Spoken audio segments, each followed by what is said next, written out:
अस्सलाम वालेकुम, मैं हूं डॉक्टर खावर और आपको मेरे channel live better with doctor Khawar में खुश आमदेद।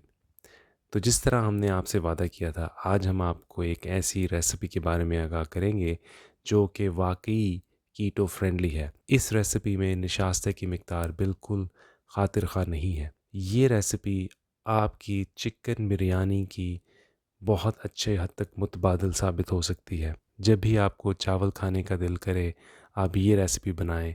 इससे आपका दिल भी भरेगा और पेट भी भरेगा, और आप ये जो है बिला किसी फ़िक्र के खा सकते हैं, क्योंकि इस रेसिपी से वज़न बढ़ने का कोई खातिर ख़्वाह इम्कान नहीं है। इस रेसिपी के लिए आपको कौन सी अशिया दरकार होंगी, आइए देखते हैं।